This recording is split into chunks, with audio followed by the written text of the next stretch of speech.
Mapagpalang araw po sa inyong lahat.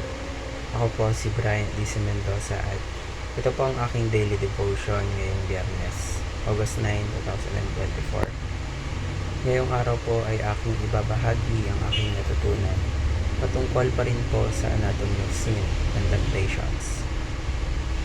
Sabi po sa Proverbs chapter 4 verses 23 to 27, above all else, guard your heart, for everything you do flows from it. Keep your mouth free of perversity. Keep corrupt talk far from your lips. Let your eyes look straight ahead. Fix your gaze directly before you. Give careful thoughts to the paths for your feet, and be steadfast in all your ways. Do not turn to the right or to the left. Keep your foot from evil.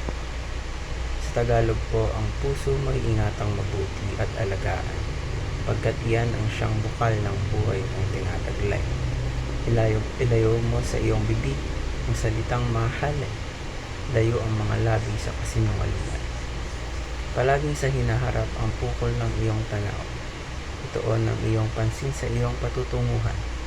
Siyasatin mong mabuti ang landas na lalakaran, nang sa gayon ang lakad mo ay laging matiwasay. Huwag kang liliko sa kaliwa o sa kanan, makbang ng papalayo sa lahat ng kasamaan. Makikita nyo, ito po ay advice ng magulang sa anak. And ngayon naman po ay dadako po tayo sa mga katuruan na aking natutunan. Unang katuruan po ay the human heart is the originator of sin. Hindi po natin pwede sisihin si Satanas or yung environment natin, yung sitwasyon natin, or what. Kasi ang kasalanan po nag-originate sa atin, nag-originate sa puso. That's why, guard your heart sa tulong ng Diyos, sa biyaya ng Diyos, sa pamamagitan ng Santong Espiritu. Kalawang katuruan po ay the mouth, eyes, and feet must have healthy boundaries. Lalagyan po natin ng boundaries ang ating bibig. Hindi ka magsasalita ng mga bagay na mahalay, hindi ka nagsisinungaling, lagi nagsasabi ng totoo. Sa mata naman po, wag po lingon-lingon sa kung saan-saan, and wag kang biglang liliko sa kasalanan. Dapat nakatuon po ang ating mga mata sa Panginoong Kristo. At sa paa, wag pumunta sa mga lugar na alam mong ma-expose ka sa tukso. Maglagay po tayo ng boundaries. Ikatlong katuruan po ay the person with clear boundaries will prosper.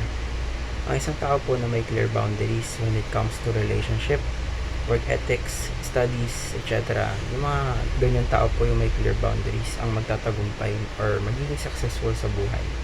Lalo na po kapag ang boundary mo ay boundary ng Diyos. Now, ito po ay ating ma-apply by using these 3 commitments. First po, I will not entertain evil thoughts in my heart. Next, I will not speak perversity or engage in corrupt talk. And lastly po is I will fix my eyes on Jesus and avoid exposing myself to temptation.